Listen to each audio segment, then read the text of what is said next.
Welcome to a new episode of NFT Price Floor Podcast. Fasten your headphones and enjoy the ride.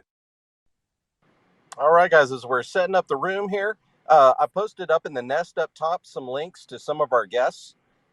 Make sure and give each of these guys a follow and check out their sites. Cool. So how's everyone? Hello, Alex. How do you Hi. do, man? How's it going? Happy to talk to you. Yeah, it's nice to talk to you too, Albert. It's been a little while. We knew before. We've known each other, I think, since like 3 years ago, right? Yeah. 2020. Yeah, it's been a while. Yeah, it brings me DeFi summer memories. Yeah, the best times. The best times. Yeah.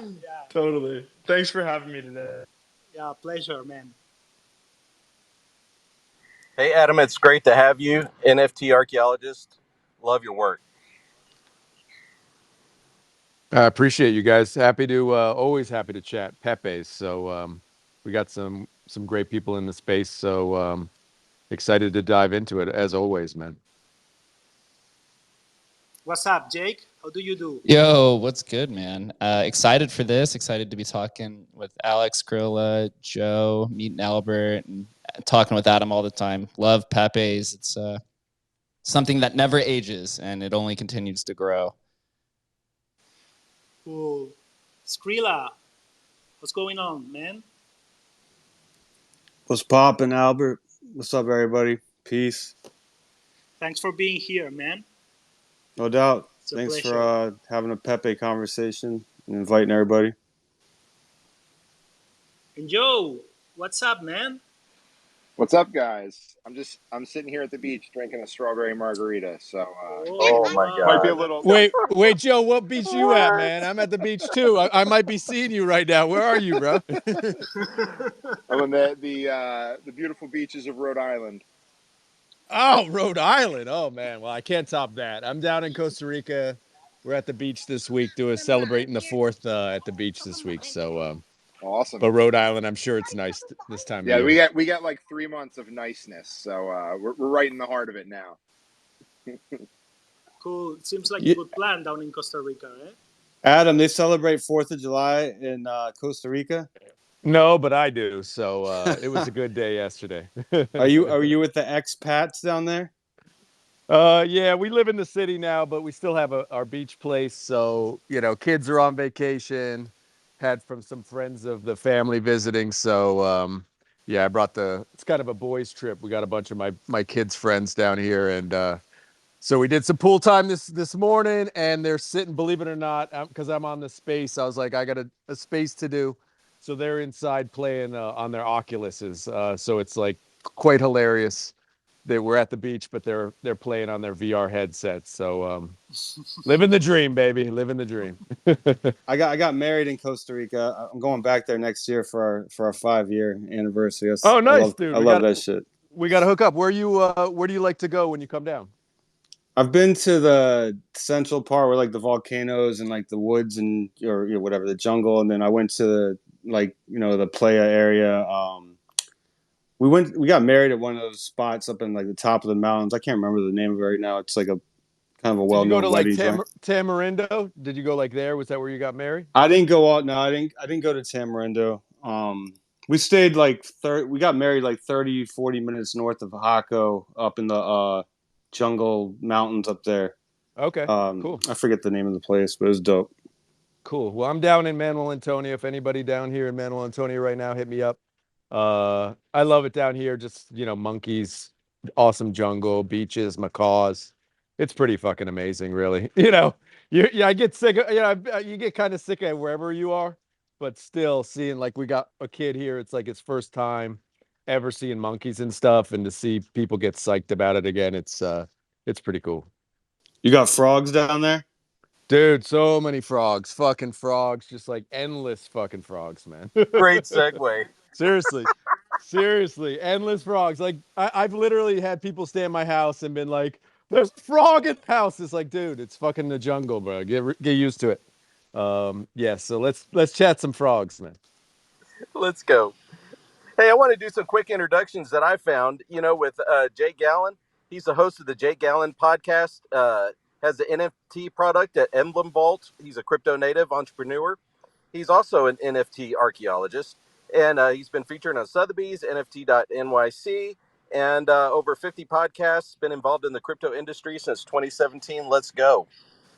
This is Let's exciting. go. Wow, that was quite an introduction. Yeah, I appreciate that.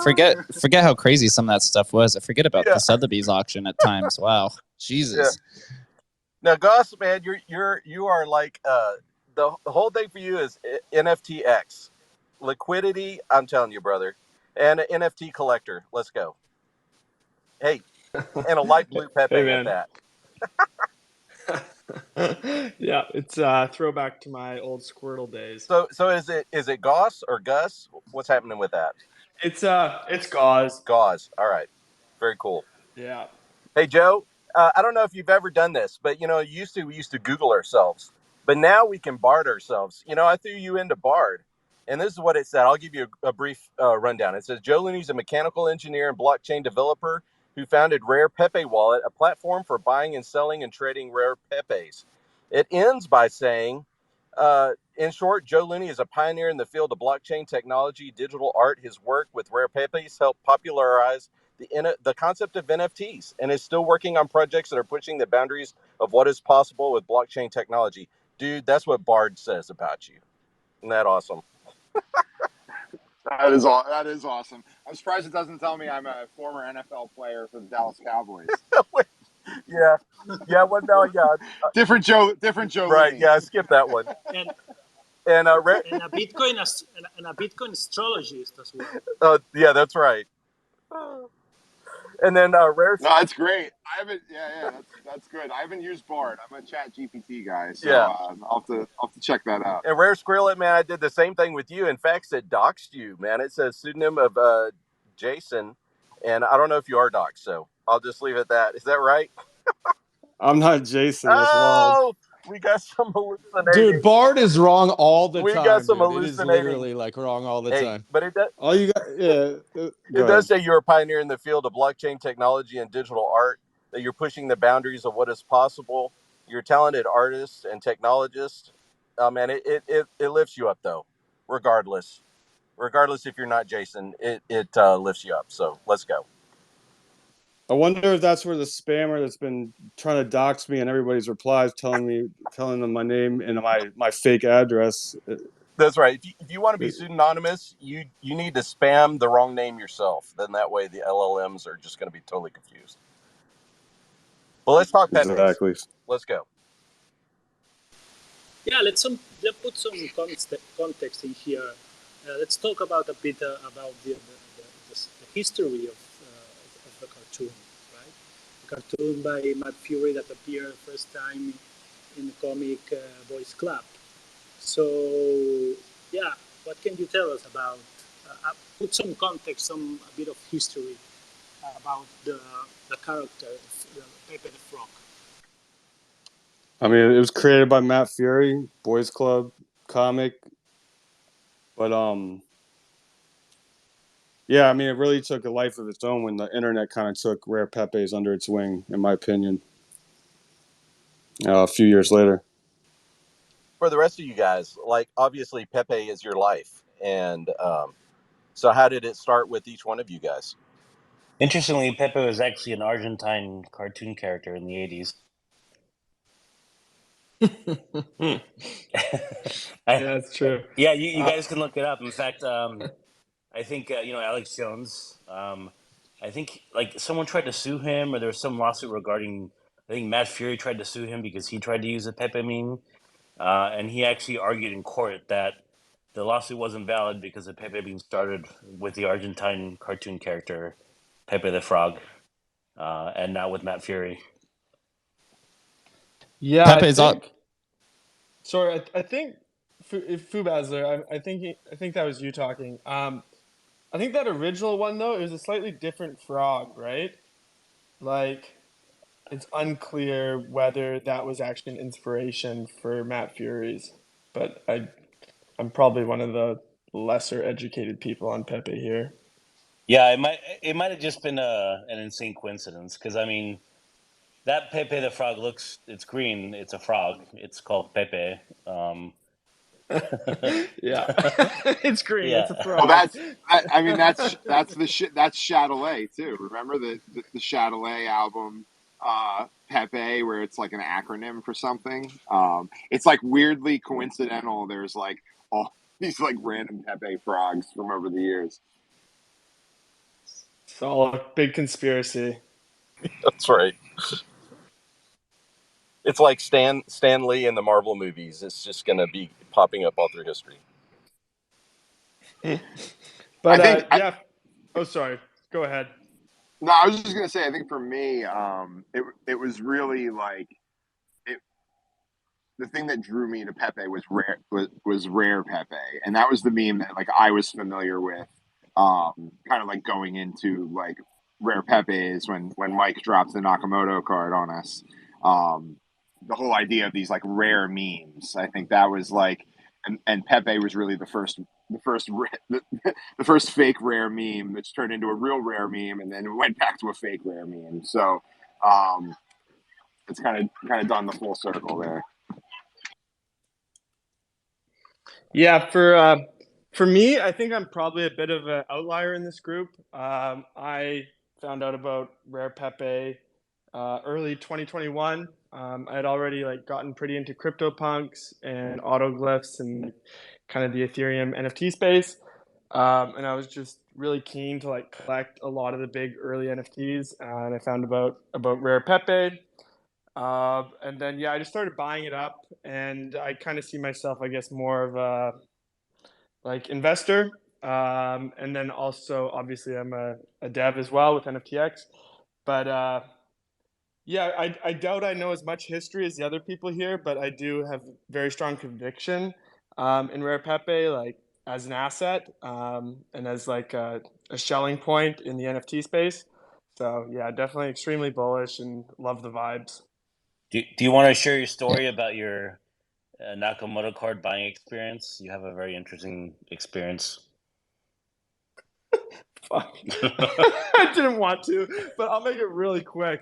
Like after NFTX launched, and like I was kind of had just gotten a influx of capital, and I was looking at these rare Pepes, and I saw the first Nakamoto card, and I was like, holy shit, this is the first one. Back then, there was like no liquidity in like February of 2021.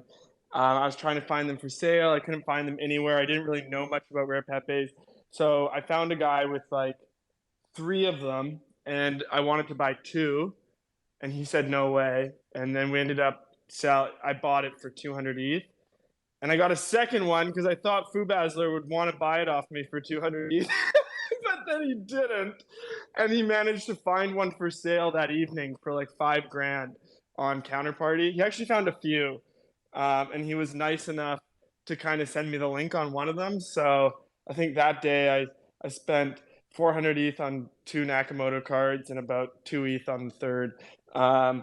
But so yeah, that was extremely painful. I've made a lot of horrible trading decisions in my life, but I think one of the better decisions I've made is to kind of hold the bulk of my Rare Pepe collection the last couple of years, and I still believe that they're going to go above 200 eventually. I see a lot of people laughing here. Anyways, I'm gonna mute myself so Bro, some that's others an can talk. that's a fucking amazing story, man. That is Yeah, amazing. I always yeah. wondered Back I in the always day. wondered who that buyer was. I heard about you Yeah. in chat groups as somebody, and I didn't believe it. I was like, nobody paid that much for because Oh man. me and Joe were back then like helping like some people like acquire the Nakamotos for like they were going for like 3 or 4 or 5 ETH at that time. I know, man. And I was just like, I found these rare Pepes, and I'd been early on Punk, so I thought like, oh, this must be like a diamond in the rough. And then I was like, oh my god, the first rare Pepe card ever like came out before Punks. Like these things are gonna be worth a fortune. So yeah, I'm still a believer, but definitely a lot of shame. Well, the nice thing is, That's fire. if you have a long term view of things, then it's not going to make a difference whether you spend 700K or 10K because I mean, if you're as bullish on these as I am, then it's going to be a drop in the bucket, considering what you can stand to make if you hold it, say, 10 years. So, Joe, I got a question. Tell us a bit about the digital trading cards history. As far as I know, it was Spells of Genesis, the first company that created digital trading cards, and then Rare Pepes came out. What did Rare Pepes wallet bring to the space that was different from Spells of Genesis? Yeah, I mean, I think a lot of the like the rare Pepe history is a Bitcoin history, um, and there was a small contingent of us that were bullish on a protocol called Counterparty, which is what rare Pepes are built on, and yeah, I mean, it was this progression of like, what are we going to do with tokens? So Counterparty launched early 2014. People had a lot of ideas what we could do with now that we could make our own tokens, and it really just evolved. Spells of Genesis was a cool project because they had this idea to turn their kind of like game assets into like actual tokens and that you could trade and they had a not a card but let's say like an ICO called Bit Crystals, and that was kind of like their like World of Warcraft gold for their game, and then all the cards that dropped after that like or they made I get the timing on it. Bit Crystals might have come after the first couple cards. I remember Satoshi card being like pretty early, but this was all like 2015, early 2016, and it was cool. I mean, it definitely had people's attention. I remember the Satoshi card sold for a few $1,000s, and it was like it was news at the time, like 2015. Um, but then kind of as time went on, there were people that collected Spells of Genesis cards, definitely, but it was it wasn't it wasn't like an art project, let's say. It was very much like here's this company that has this game, and they're like putting out these cards that you can like use in the game. Um, and so as like time went on, people saw that we're in like a bear market. We've been in the bear market for like a couple years at that point. And then in like mid 2016, early September 2016, Mike just kind of like dropped this Nakamoto card on us in the Counterparty Telegram chat.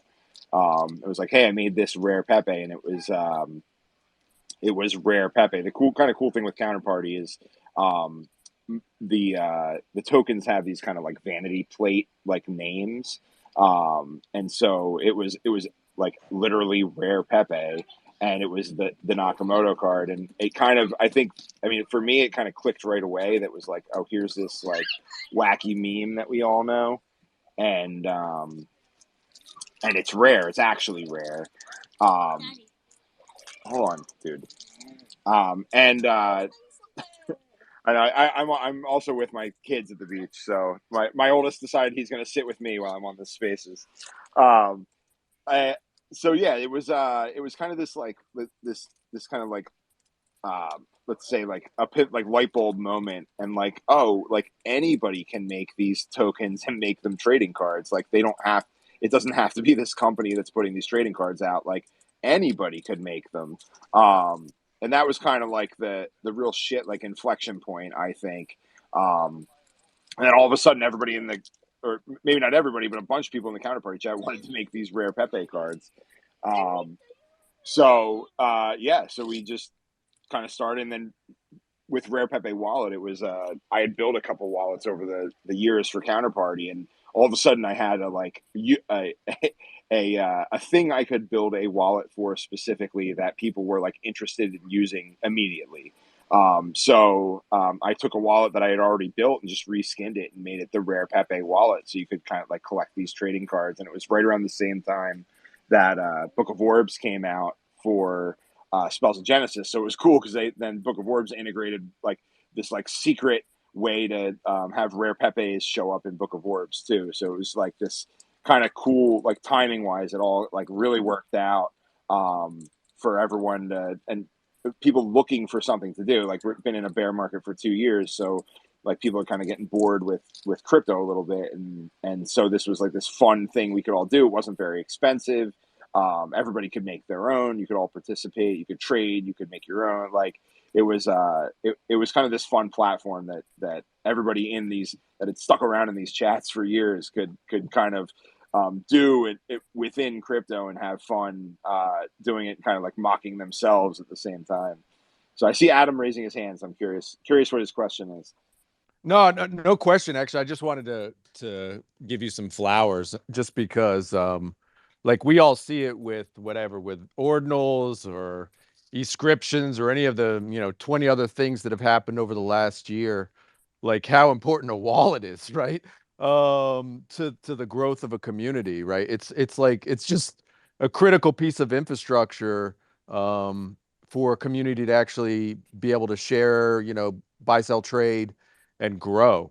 And so just giving Joe a little bit of his due respect with how important that was, like at that time. And so yeah, just to kind of put it in context, like it's very much similar to what happened with ordinals in whatever February, where there was no infrastructure or very very little infrastructure, and so a good wallet that you could use was just very important for the development of the community, I think. Yeah, I just want to give a quick shout out to you, Joe. It was I didn't realize until today that you were the creator of that, and that definitely helped me a lot early on into my venture down the rabbit hole. So yeah, thanks, man.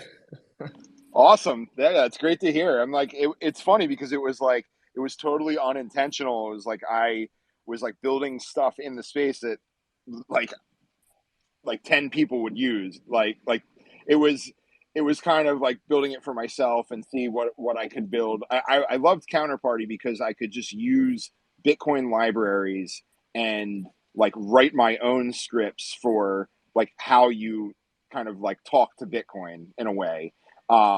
So that was why like I always loved Counterparty, because I could do it myself. So like one of the things that's kind of different with my wallet compared to other Counterparty wallets is like the actual like transaction creation happens like in your the client side, instead of like asking a server to build the transaction for you. It builds it itself. So there was kind of like this thing that I wanted to figure out for myself, and then I built this wallet that a handful of people would use. So it really, like timing wise with Rare Pepes, it was like I had just finished a like web wallet, like client side web wallet, and it just like worked out perfectly. I was like, oh, I finished this thing.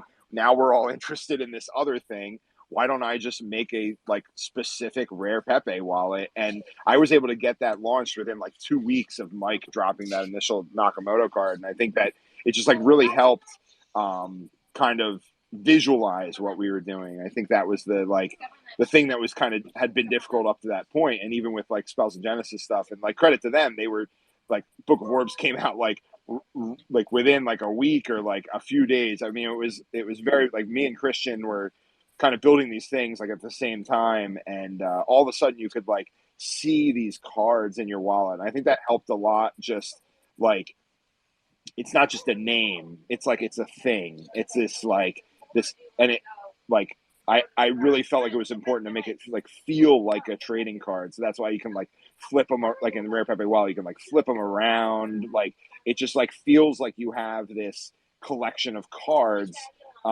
rather than just like another wallet, for another Bitcoin wallet that has like some random other assets in. So yeah, I mean, it was like timing, it worked out perfectly. It was a lot of fun at the time, because like building it, and I know Skrilla remembers, like I was like hacking this thing together like as people are using it. So I remember like I got like half of the decks working. Like you could post orders, but you couldn't buy anything. Like it was like I was like rolling it out like real time, like not like barely testing things, just like throwing it out there for people to use. And it worked out pretty good. I mean, it was kind of a labor of love for a while, just because I loved collecting Rare Pepes. So having a place to do it that I was kind of like in control of like how things looked and like kind of how things were arranged. It worked out for me personally, just because it was something I love to do, and it's great that it's like crazy for me to think now but Bard was right. I am still like building stuff, and now I'm doing it full time, and it's like a crazy thing that I never would have imagined doing. Like, I mean, like 5 years ago when I first got into Rare Pepes, and not to mention I don't know, the time's all crazy now, but yeah, it's fun. I think the bear markets kind of can be rough for people that never experienced it before, but it really is the best time to like build stuff, and like if you're trying to like build out a collection, I mean, it's like this is the time to do it. Like, don't wait until things are worth more if you're trying to actually like build your collection and stuff like that. So yeah, it was, I think timing was everything with that, and it really worked out good.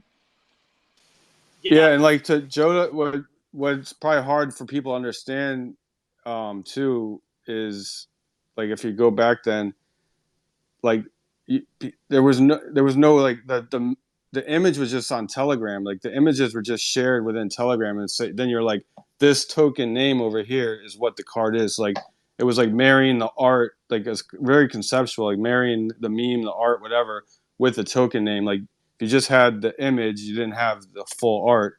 You had to have the token name and the art, and that was kind of like a pretty new concept out. You know, like Spells of Genesis was doing it, but as creators coming in, and I don't know, it was like totally different experience in my opinion, because you're able to create this thing and then kind of like conceptually like marry these two things together, which was, you know, like pretty groundbreaking at the time. Yeah, following what Adam said, I was thinking about something. Hey, Albert, your mic's real low. Is everybody else hearing him kind of low? Yeah. It's really low. Hello, Yeah. hello. Better? Yeah. Better Just now? Okay. Okay, sorry. So many people surely knows about ordinals, and maybe it looks like NFTs on the Bitcoin blockchains are something new, are a thing now, and it wasn't before. But I'm sure many didn't know that NFTs on the blockchain are in fact not new, and date back to 2016, no less. So I think this is pretty remarkable that in 7 years ago there was NFTs around on the Bitcoin blockchain. Yeah, so to set the record straight, so Rare Pepes, the first art NFT? Question mark. Everything is the first. Everything is the first now. Yeah. I think it's funny. I think it's funny in 2023 that people collect old new things. I think that's the thing that's kind of the funniest thing for me now. It's if it's new, but you have an old of the new, then that's worth more than the new of the new. So like if you have an ordinal that was created in on like early February, then that's old, but we're in July, and that was 5 months ago. So yeah, I mean the first conversation I think is will be a forever conversation, but it's one of those things I think you had to like you have to talk to, and I guess that's why we're having spaces, because we're people that were there at the time. But you have to kind of like talk to people that were like around and experience like what the kind of I guess like general consensus on like what tokens were. And you got to really start there, and then kind of watch as they evolve over time. Because I know like there's the name coin, people that love name coin stuff, and it's like that was like 2011, like that was a long time. But those weren't. No one ever thought of things as collectible, and I think that was the real like change. And I mean, we used to call NFTs crypto collectibles. I mean, that was the name, like for years, until until CryptoKitties gave us this fun acronym that doesn't really mean anything now because it's come to mean everything. But everyone loves acronyms, so it makes sense. But yeah, it was this evolving notion of like, what are tokens good for? Like, we know what Bitcoin's good for. It's money, right? And it's like a lot of the early tokens, like the ICO craze and uh, like 2016, 2017, after ETH launched, and I think even Augur. I forget when that was. That might have even been 2015. I can't. I mean, it's hard to remember the timing wise for that stuff, but like those initial that like ICO run, it was almost like another. It was like a money alternative. It was like these new tokens, but they're just a different kind of money. It's like itchy and scratchy bucks, right? Like they're good, but only in itchy and scratchy land. Where like Bitcoin you can spend everywhere, but these other tokens were only good in their own like little ecosystems. Um, and I think Spells of Genesis like really was like the first thing I can remember where it was like something you collect. But at the same time, the Spells of Genesis stuff had a use. It was like a thing in a game that could do something. Um, so it still had this kind of like this reason for existing beyond just existing. Um, and then when kind of Rare Pepes came out, it really was the first thing that I'm aware of that like I experienced as like being someone that was had been in the space since like early 2013 and kind of seen how things had evolved. Rare Pepes were really the first thing that just existed for the sake of existing. Like there was there was nothing you could do with them really except collecting them. And I remember in the early 20 or early fall 2016 when Rare Pepes were just kind of like getting started. Um, Everybody wanted was like, well, when's the game coming out? Like where's the game? Like what are we collecting these things for? Wait, And are you sure you're not confusing 21, man? That sounds like 2021, man. When game, when roadmap, bro. it's every time it comes back around. It's never gonna end. Um, but yeah, no, and it was funny because John Villar, another Rare Pepe scientist, he decided he was going to make a game, and I was very insistent. I'm like, this is John's game that John's making. Like, this is not like Rare Pepes don't need this. Like, this doesn't.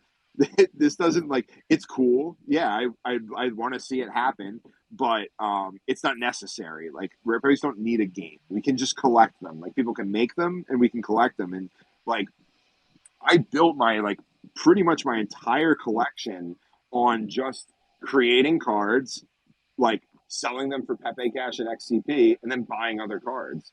And then also like buying multiples of cards that I thought might go up in value and stuff like that. Obviously, like there's a little bit of strategy there, but yeah, that was the fun part. Like you could have like zero money and be involved in this because you could just create things, and then once you create them, you can sell trade them and use that to start your collection. So it was very accessible to a lot of people, and I think that was what was really cool. Like early days was like we had people from all over the world um, that were like in our that had come in like found their way into our Telegram chat and were like, um, we're creating these Pepes. So that's why you see these like Pepes with broken English, like themes, like kind of these like different global themes that were happening. And it's like a lot of those were made by people that lived like were living that. Like it's not a bunch of like Americans creating these things, like watching these global events happen. I mean, there's like a series on like the French election at the time, like there's like a Macron card and like there's just like these funny random things if you look through the series, and it really was just like people from like all over the world creating these things. Yeah, there was like 10 different Telegram groups, like different English speaking, French speaking, like Russian. There was a huge Russian one, Italian. Like there was any type of language because it was English only for like the main Rare Pepper. You had to speak English to otherwise people would be like, go to this chat and send a link. But it was definitely going back to your question. It was definitely um, the first like artist like experience in blockchain art for sure. Like I don't think anybody can argue that. Maybe like there was other like things that happened prior, but this was like the first like thing that took off. Some people, if you came in 2020, 2021, you might not have known about it because you heard about Ethereum, but in 2016, 17, it was huge. I mean, Pepe Cash was the top 100 coin market cap coin. All the big traders were like, people were using like Pepe's. They would make like cards, and like you'd have to get into a Telegram group to like have access to the card and stuff like that. Like it was big within like crypto trading and crypto Twitter and all that stuff for sure.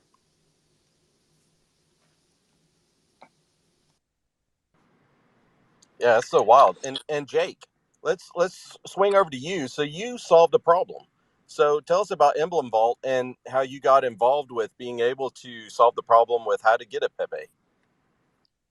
Yeah, well, it's funny because the way that I found Rare Pepes was actually through Emblem Vault before I was even a team member, quite unironically. Yeah, so Adam and I joined joined Emblem Vault in November of 2022. So we're not the founder. The founder is Shannon, which I think most people up here are pretty familiar with.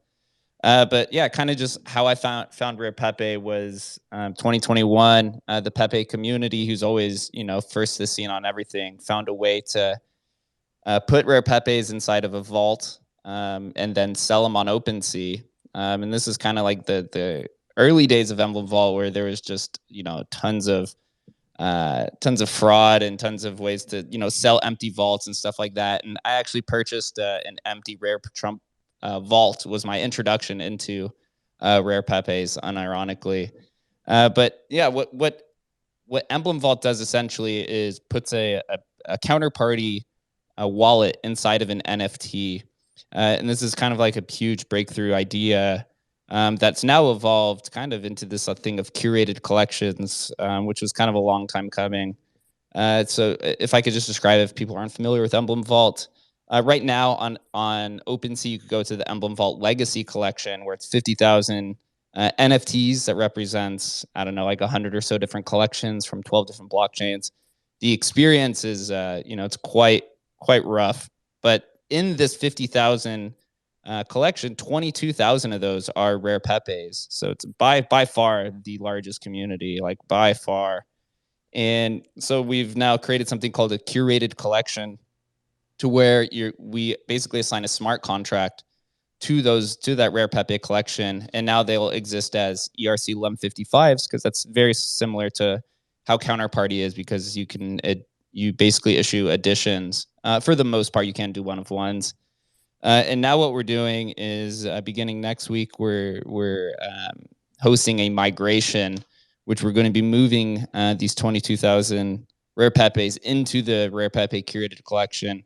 And we think this is going to be, a huge moment for the Rare Pepe community, as a way to finally, kind of have that notoriety and discoverability to have this Rare Pepe OpenSea collection, to where you can just neatly, and I guess, in an organized fashion, direct people to this collection, of 1,774 different cards.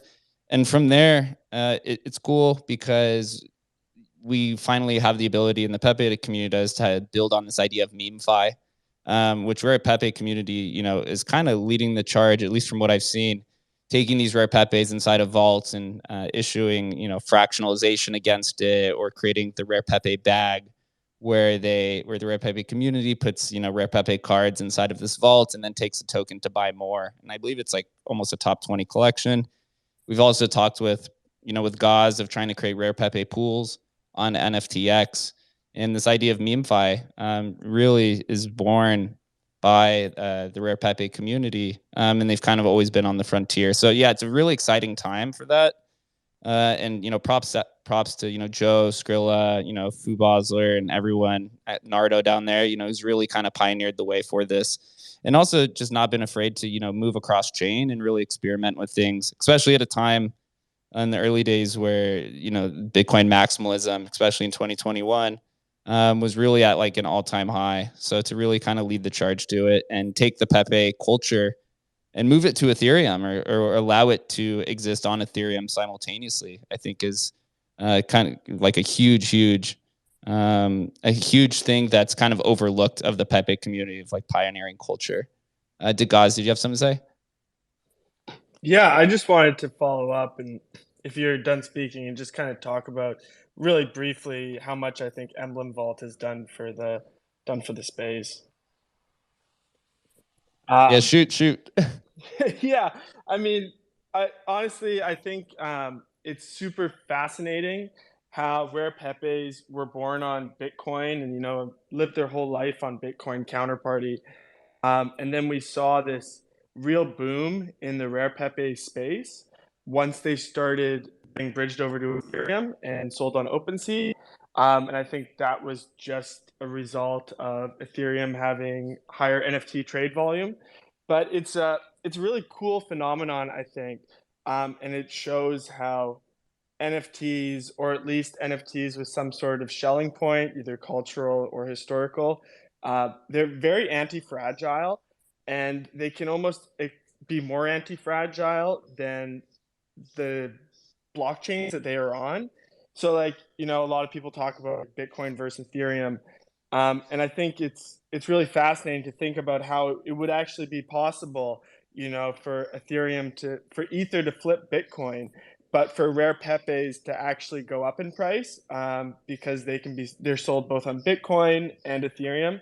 Uh, so yeah, I think a lot of people look at NFTs as this very risky asset class, but when you look at it that way, it would be argued that it's almost less risky than some of the crypto finance assets, just because it's very different. And yeah, its value doesn't necessarily reside on the chain it lives on, as long as that chain is sufficiently decentralized. So yeah, Emblem Vault, I think they did. I think they really opened up the whole Pepe space, and yeah, just in terms of the migration coming up, I had a chance to look at the new version, and it's super awesome. It's everything I've always sort of wanted from Emblem, and I think the decision to go to 1155s was really smart. I'm definitely looking forward to setting up some vaults on NFTX, and yeah, I think things could be shaping up a lot by the end of the year. Yeah, it is really an exciting time. Once we get past the migration, like I said, just seeing 22,000 roughly Pepe's inside this one collection, just from the sheer size alone, I think it's tough to dismiss that it could easily be a top 50 traded collection. Just consistently having that exposure, that discoverability from users to see it, and also we've come to learn, at least I have from Emblem Vault, is just a lot of users who are on ETH trading, they're aware of Rare Pepes. They just don't want to go through, the learning hurdle, even though it can take literally an hour. You could put out all the educational content you want, but some users are just not going to do it. But once you kind of enter their ecosystem and you put it inside of an ERC 1155, now they can go kind of build on it, and it'll probably be that real aha moment. And something else I'd like to mention too, outside of where Pepe is just talking about kind of how they pioneer culture. Something with just want to note fake rares is also something that I watch, and how Pepe is kind of this, it's like the OG, it's the original kind of decentralized crypto art movement. But fake rares popped up with some part of the Rare Pepe community, not all of it, but it still is kind of taken on its own image. It's idolized kind of after Rare Pepe, but it's more catered towards high end, I guess, Pepe art. But also that the community, they did have some maybe initial conflictions with it, but they've allowed it to, grow and take on its own form, and just not, get in the way of it. And I think Fake Rares was really one of those big cultural moments as well, that onboarded a lot of the ETH native artists to kind of have their own place in history within the Pepe community. So fake rares I think also needs to be noted in the history of Rare Pepe as well. Yeah, 1,000%, and shout out to Skrilla and everyone who took part in that. Super awesome to see the fake rare scene taking off. Yeah, Alex, tell us a bit about NFTX, please. Oh, yeah, I'll try to make it quick. I started it at the end of 2020. It was originally an NFT index project on Ethereum, and there's these index wrapper tokens. In version 2, like 6 months later, we moved to liquidity. So kind of like automated liquidity, something kind of like Uniswap or SushiSwap, like back in the day. And now with V3, we're sticking with the automated liquidity. We're moving to a concentrated liquidity model like Uniswap V3, and yeah, it's more of a finance tool. So it's about depositing your NFTs and ETH, and making a liquidity position, and then you earn fees as the price moves up and down, or as there's trade activity. And then there's also inventory staking. So you stake just your NFTs, no liquidity, but you still earn fees from turnover in the vault. And yeah, I mean, it's been quite a roller coaster. The first year was like all up, and then the second year was more steady and straight ahead. Learned a lot through it all, but I think I can say that the team has never been in a better spot. We have a great new protocol dev, Apoorv, who's just killing it. And yeah, we're all really excited for V3, and we're going to be posting more about that in the next month or so. Do you have any vaults of Rare Pepes? No, we don't. And one of the reason is because with the previous version of Emblem, it was not possible to check on chain what an Emblem NFT actually referred to on Counterparty. But with the new version, that is possible. So it can all be done on chain. Basically, every similar card has the same token ID, and then there's just like the quantity goes up. So we've been really busy preparing for the version 3 audit for NFTX, which is starting next week, and doing all that. But yeah, 100%, I'm super keen. When I started talking to Jake and he mentioned how they're doing this migration, I thought, oh fuck, I really really hope you can do this on chain now. And yeah, thankfully you can. It's all taken care of. So I think that is going to be really interesting. I've always, just as a passion project, because I love Rare Pepes, and I love NFT liquidity. I've always wanted to play around with getting some of the cards on NFTX, and kind of open up some more DeFi, MetaFi possibilities, just as a result of that ERC20 tokenization and the fractionalization and the things you can do with that. So yeah, I don't want to make any promises, but I'm definitely excited going into the rest of the year with what's possible and staying in contact with Jake. Yeah, it's super awesome. Cool, really cool. Hey, I have a question for Joe and Skrilla. I'm going to preface this, but what is the importance of dankness? When I was researching the the history, I noticed how being dank for these rare peppies is so important, and I think it's so amazing that the very first NFT art project we have is so cool. The whole backbone of blockchain art is based on dank artwork. So, is it still dank? Yeah, I mean, dank. Yeah, of course, it has to be like even like with fake rares when we curate that, it's, we mix like we try to make sure that we still have like dankness mixed with like fine art. Like, and dankness can be like the most like low effort like meme art, but there's like a certain quality to it. I mean, dank comes from like weed, dank buds. So like it's kind of like dank art, and that was just the term thrown around. I mean, pre blockchain. I mean, that was like an internet thing. I think like people like Theo, he was going on podcasts a lot early on. He was mentioning the dankness a lot. So like it became like a thing within the community for sure. Like, I mean, but again, it was already like a thing within Rare Pepes and internet culture. But yeah, dankness is like pretty much the number one thing. Like I will generally take a dank Pepe over the finest quality art any day, because like dankness is just like, it embodies way more soul in my opinion sometimes. Like you don't have to be a good artist to make a dank Pepe, I guess. It's like it's more like a philosophy. That's awesome. Yeah, I think that's one of the things that really like separated, like, or separates still like Rare Pepes from even though there's really not anything like it anyway. That like everyone's an artist, like in their own way, and sometimes you need to kind of like lead them to water a little bit, and that was something that that Mike did early on. I mean, Mike really was the purveyor of dankness for um, most of the Rare Pepes.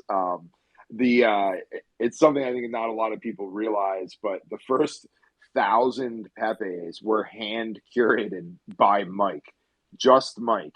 He would every once in a while he'd have one that might be questionable, and he'd ask the other Pepe scientists.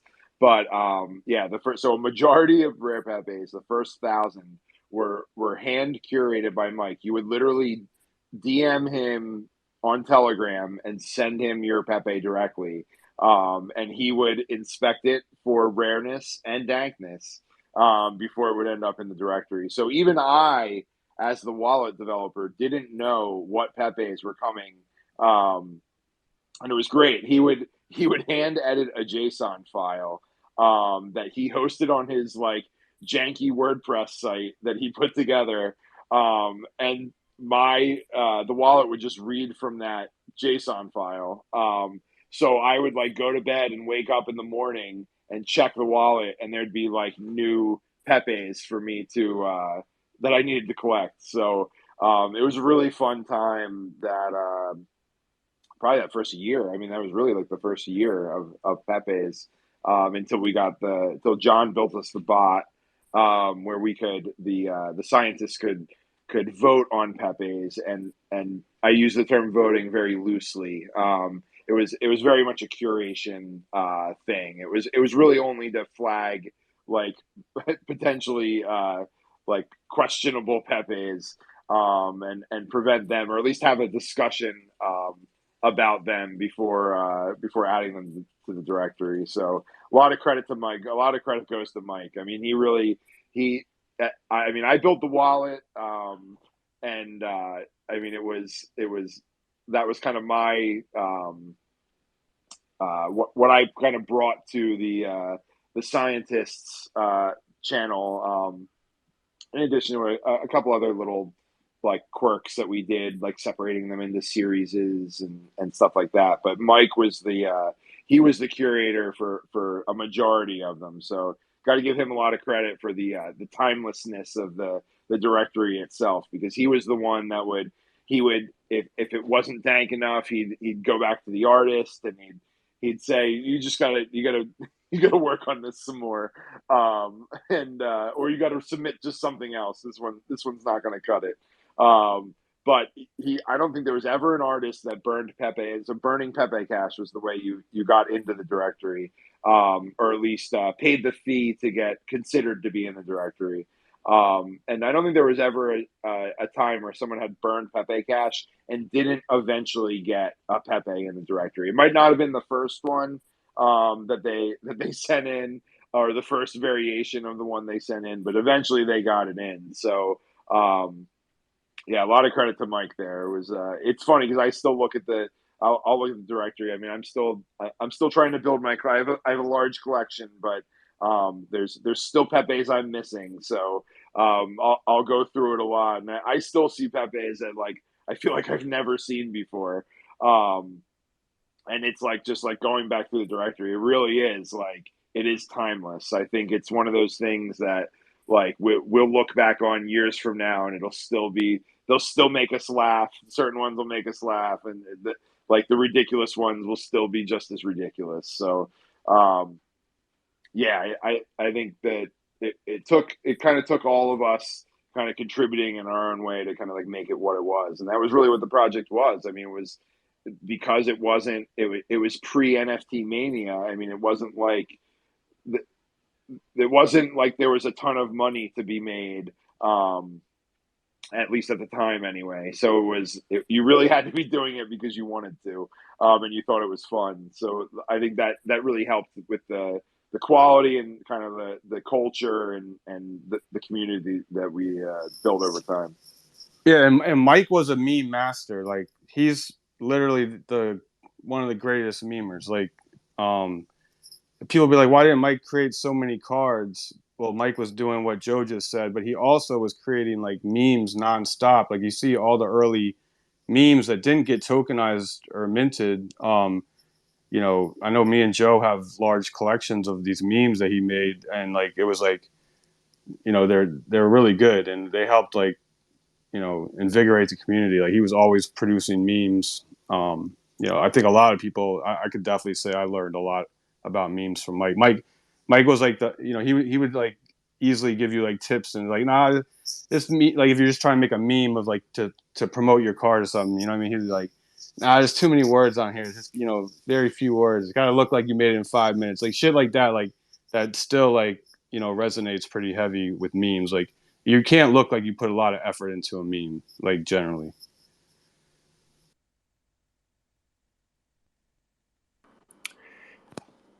Jake, let me ask you something. Do you plan to expand the number of blockchains where Rare Pepes can be stored, sold, and bought? Yeah, so this is something Adam and I actually talk about quite often within our team meetings. So right now, Emblem is deployed on Ethereum, Polygon, and BNB. But the ultimate goal is to have Emblem deployed on every chain, including Ordinal, Solana, etc. There. But we use Rare Pepes, the frontier. It's the largest collection. It's literally hundreds of thousands of tokens. So the ultimate idea would have this ability. I don't think we have a name for it yet, but to have a Rare Pepe curated collection deployed on every chain. And then there's a button inside the vault to where you could just move the Pepe to whichever chain that you want. Is kind of the ultimate goal. It's probably a lot easier said than actually implemented and done. But just Rare Pepe, I think, deserves to be on every chain. It's also to just because of the sheer size of it, you need to split it up onto some of these chains, but also for outside of the trading perspective, because it is a wallet address that exists inside of a token. If somebody's building a metaverse on Solana, for example, and they want to hang a Nakamoto card inside their Solana gallery, like they should be able to do so. So it's not always just about trading; it's about just taking these assets into these different type of environments. And Adam, is there anything else you'd like to add on that? No, I think you pretty much laid it out. Other than the grander vision for Emblem is the seamless movement of NFTs across blockchains. Obviously, while not moving them actually off of their native chain. So obviously, Rare Pepes, they're never going to leave Bitcoin, but the ability to, in theory, move them around or trade them all over the place seamlessly. We're getting there. It's still clunky. I tell people, it's still very, very clunky, but we're still early days. The idea is that it's basically invisible, and if you're on whatever Tezos and you want a Nakamoto card, you can get it, no problem. I mean, that's the grand vision. We're obviously a bit a ways from that, but that's the vision. I think the easier you make it so that people can buy these assets on any change or with any currency, the higher their valuations are going to have. I think part of the reason why the valuations of like physical collectibles aren't maybe quite as high as what we see in the NFT space now, even though the NFT space is really small and tiny, is because liquidity is so much easier in the NFT space. It's like 24/7, it's permissionless, it's global, and pretty soon it's going to be cross chain as well and cross currency. And that isn't the case with physical collectibles. With physical collectibles, sometimes there are gatekeepers that may or may not let you buy what you want to buy, or there's a arduous process you have to go through, a lot of bureaucracy or red tape, or maybe even some like legal obstacles as well. And like you may actually have to physically go somewhere to buy something that you want. Like maybe there's a particular painting or watch that requires you to physically go there to withdraw it or to verify that it's authentic. And so all those create barriers for liquidity. So the more barriers for liquidity that you can remove, the higher valuations you can have. So that's one reason why I'm really bullish on NFTs versus like physical collectibles. Yeah, Fu, I think we've talked about this actually like many times over, the last year or two about the difference of, values of historical, antiques and collectibles.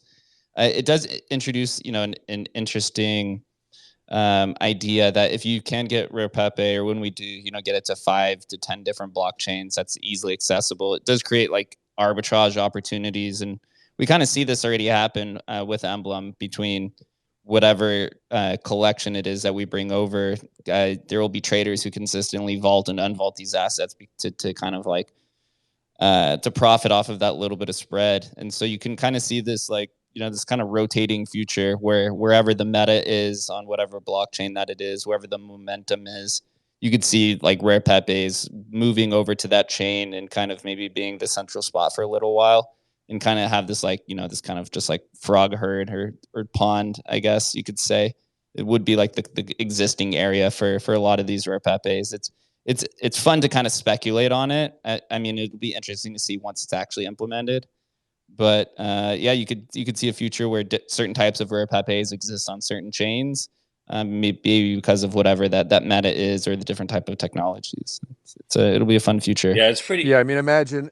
Sorry, go ahead, Fu. No, it's pretty easy to arbitrage in the NFT space in the digital world, especially as the cross chain tech gets better. But the physical world is much harder to do that. Like for instance, right now I'm in Argentina, and because of import taxes, like there are things that are far more expensive here than they would be in the U.S. Even though people are far more poor here than they are in the U.S. And so, and also because it requires physical movement, like if I want to bring something from the U.S. to Argentina or vice versa, like it's just a horror deal. I need to buy a plane ticket, and then I need to take like a 13-hour flight, and of course there are like legal issues. I have to go through customs. I might have to declare what I'm bringing. They might tax me, and the tax might be pretty onerous. So like arbitrage is really hard to do, and that's why you see like for instance like video game collectors who collect like retro consoles. They often just go to Japan. They'll buy a plane ticket, spend thousands of dollars, go to Japan, because it's literally cheaper to do that versus just importing it from the U.S. And it sounds ridiculous, but this is a problem that we don't have in the digital space, right? No one has to go anywhere. You can do this from your laptop in Costa Rica if you wanted to, and you can arbitrage across any chain or any currency without having to like physically go anywhere. So yeah, I think that's why the digital markets are going to be a lot more efficient than the physical collectibles market. Yeah, I mean, I just layer on one little like idea of like the vision, we have and we're striving for at Emblem, which is, imagine you own a Nakamoto and you just want to maybe just list it. And that listing is open to anybody can, look at the listing and actually buy it, and then buy it and take ownership on their native chain, whatever chain that may be. And we all know people get siloed on people get siloed everywhere, but certainly on blockchains, we all kind of tend to have our favorite place to live right now. And so yeah, that's kind of the larger vision. And Fu, your idea about the inefficiencies of the physical collector market is like it's 1,000,000% right. And it's the beauty of the NFT market, and I'm excited also for the fidgetals to come over and the expansion of that. But yeah, anyway. Yeah, I got to say too, I have a closet full of Bitcoin art in boxes and stuff that needs to be framed, and I can look at all my NFTs whenever I want. So it's funny every time I every time I buy a new physical thing, I'm like, shit, I got to find somewhere to put this. Um, and but I can have a massive Rare Pepe collection. I don't have to worry about the physical space that it takes up. So I think my wife appreciates the digital collecting more than the physical collecting. Otherwise, we'd run out of space pretty quick. And they're always in mint condition, right? Always in mint condition.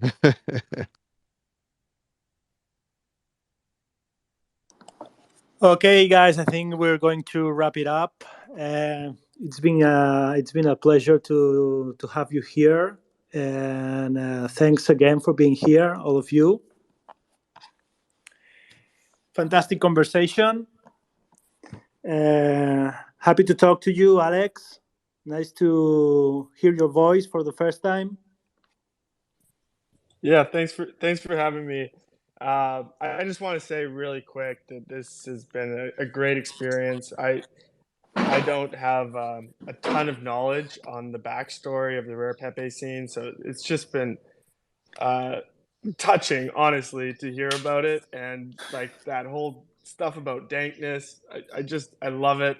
I think Rare Pepe is so quintessentially crypto, and I've never been more bullish. And yeah, what Adam and Jake are doing with Emblem, it's all just so great. So yeah, really, thanks a lot for inviting me.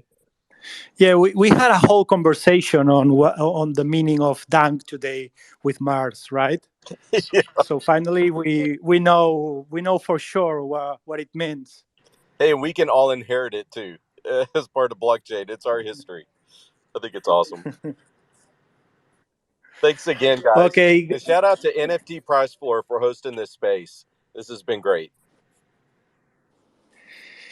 Yeah, guys, have a nice day, and thanks for being here again. Cheers.